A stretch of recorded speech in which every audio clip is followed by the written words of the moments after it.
ሴቶችዬ እንኳን ለቅዳሜ ያደረሳችሁ። እንግዲህ ቅዳሜ ሁሉ ጊዜ እንደምላችሁ ራሳችንን ቴኬር የምናደርግበት ለራሳችን ለቤተሰባችን ጊዜ የምንሰጥበት ቀን ነው። ዛሬ እኔ እንግዲህ በማለዳ ተነስቼ የጸጉር ቅባት ማዘጋጀት ነው የጀመርኩት።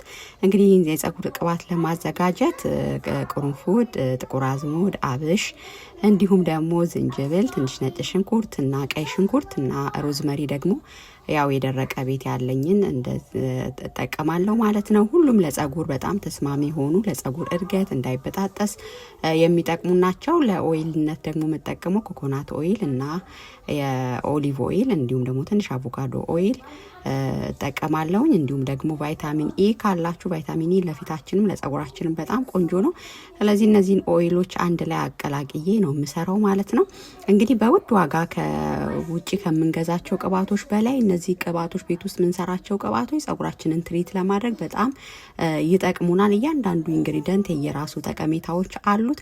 አሁን ላይ በተለይ ቀይ ሽንኩርት ለጸጉር ያለው ጠቀሜታ ለማሳደግ እንዲሁም ደግሞ ጸጉር አልበቅል ላለ ቦታ እጅግ ጠቃሚ እንደሆነ እየተነገረ ነው ያለው። ሮዝመሪም የምታውቁት ነው። ስለዚህ እነዚህን ሁሉንም አንድ ላይ ቀይጬ እንግዲህ ልኬቱን እኔ ለኔና ለልጄ ቆየት ብዬ ስለሆነ የምሰራው በዛ ልኬት ነው ያደረኩት። እናንተ በምትፈልጉት መጠን እንደምትሰሩት ቅባት የምታደርጉትን ኢንግሪዲየንቶቹን መጠኑን ማድረግ ትችላላችሁ ማለት ነው።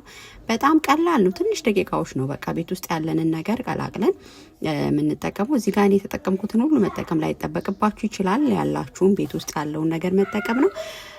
ሁሉ ጊዜም እንደምላችሁ ራሴን ለመጠበቅ ጊዜ የለኝም፣ አቅም የለኝም፣ ገንዘብ የለኝም የሚባል ምክንያት አይሰራም። በቃ ባለን ነገር አቅማችን በፈቀደው ነገር ለራሳችን ጊዜ መስጠት ነው ዋናው። ራሳችንን ትሪት ለማድረግ ይሄ የኔ ጊዜ ነው ለኔ ብለን መስራት ነው። ያ ስሜቱ ቀላል አይምሰላችሁ። በቃ ሰው ከራሱን የተንከባከበ ራሱን የጠበቀ ሰው ነው ሌላውን ሰው መንከባከብ መጠበቅ የሚችለው። በተለይ እናት የሆናችሁ ሴቶች በእውነት እንዳሰንፉ እሺ። ወደ ታች ፍቅር ወደ ታች ነው ይባላል እና አንዳንዴ ለልጆቻችን ብቻ እያልን ራሳችን እንዳንረሳ። ለልጆቻችን ከምንም በላይ እናስፈልጋቸዋለን፣ ልንኖርላቸው ያስፈልጋል። እና ጤናችንን መጠበቅ፣ ውበታችንን መጠበቅ፣ ራሳችንን መንከባከብ ለልጆቻችን ከምንም በላይ የምንሰጣቸው ሀብት ነው። ስለዚህ ሴቶችዬ በርታ እንበል። የቤቱ ስራ እንደሆነ አያልቅም። ያለን ኮሚትመንቶች ቢኖሩብንም ግን ራሳችንን ለመጠበቅም ጊዜ እንመድብ። እኔ ብዙ ጊዜ ቅዳሜ ነው የማደርገው እንደዚህ አይነት ነገር። ከዛ በኋላ የፈላ ውሃ ውስጥ እንደዚህ በጠርሙስ አስቀምጠዋለሁ። ቀጥታ እሳት ላይ መጣዱ ብዙ ኢንግሪዲየንቶቹ እንዲቃጠሉ ከዛ ይልቅ እንደዚህ በፈላ ውሃ ውስጥ አስቀምጠን ቀስ እያለ እየተንተከተከ እንዲብላላ ውህዶቹ ከእያንዳንዱ ኢንግሪዲየንት የሚወጣው ውህድ በደንብ እንዲብላላ ጊዜ እንሰጠዋለን ማለት ነው። እንዲህ በሚታያችሁ መስታወት ነገር ላይ ብታደርጉት በቀላሉ ከለሩ